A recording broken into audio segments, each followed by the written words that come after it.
2 থেকে 3 মিনিটের একটি ছোট গল্প শুনে যাবেন, আশা করি ভালো লাগবে। একটি ছেলে খুবই সাদাসিধা ছিল। সে একটি দোকানে চাকরি করত। ছেলেটির বেতন ছিল মাত্র 5,000 টাকা। ছেলেটির দোকানের সামনে দিয়ে প্রতিদিন একটি মেয়ে স্কুলে যেত। মেয়েটি প্রতিদিন বোরকা পরে যেত, কিন্তু প্রায়ই মুখটা খোলা থাকতো। একদিন হঠাৎ করে ছেলেটির নজর পড়লো মেয়েটির দিকে। এভাবে বেশ কয়েকদিন যাবার পর মেয়েটি বুঝতে পারলো ছেলেটি তাকে লক্ষ্য করে। মেয়েটিও বাঁকা চোখে ছেলেটির দিকে তাকাতে শুরু করলো। ছেলেটি মেয়ের চলাফেরা দেখে মুগ্ধ হলো। আফসোস করতে লাগলো, ইস, যদি আমিও আজ পড়াশোনা করতে পারতাম, তাহলে সাহস করে মেয়েটির সাথে কথা বলতে পারতাম। মেয়েটি বুঝতে পারলো ছেলেটি তাকে ভীষণ পছন্দ করে। তাই একদিন মেয়েটি ছেলেটির দোকানের পাশে দাঁড়িয়ে রইল।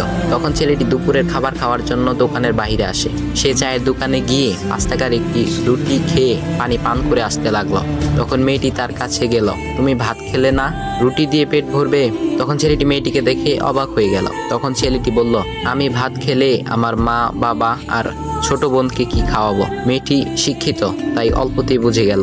সে হাত ধরে বলতে লাগলো, তাহলে তুমি যে আমাকে পছন্দ করো, আমাকে কি খাওয়াবে? তখন ছেলেটি বলল, আমি তো তোমাকে আপন করে পাওয়ার জন্য দেখি না, কারণ সে যোগ্যতা আমার নেই। তবে এটা সত্যি যে তোমাকে দেখলে আমার খুব ভালো লাগে, তাই দেখি।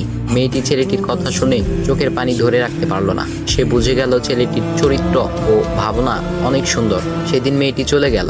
বাসায় গিয়ে রাত্রিবেলা মেয়েটি অসুস্থ হয়ে পড়ল। পরে তাকে ডাক্তারের কাছে নিয়ে আসা হলো।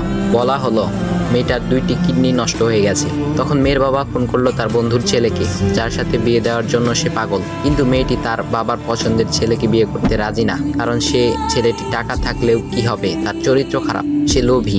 এদিকে মেয়েটির কোনো লোভ ছিল না। যাই হোক, হবু জামাই আসার পর তাকে সব খুলে বলল, তোমার থেকে একটি কিডনি খুলে আমার মেয়েকে দাও। তুমি তো বলছো আমার মেয়েকে তুমি অনেক ভালোবাসো, তাকে পেলে তুমি ভালো হয়ে যাবে, তাহলে আজ পরীক্ষা দাও। তখন ছেলেটি বলল, আমি আপনার রোগা মেয়েকে বিয়ে করতে পারবো না, আমার কি সুস্থ মেয়ের অভাব নাকি? এ বলে সে চলে গেল। বাবা তখন কেঁদে কেঁদে মেয়ের কাছে সব খুলে বলল।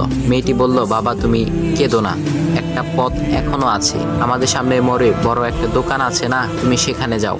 সেখানে যে তাইয়ুব নামের একটা ছেলে আছে, তাকে নিয়ে আসো, আমার কথা বলো।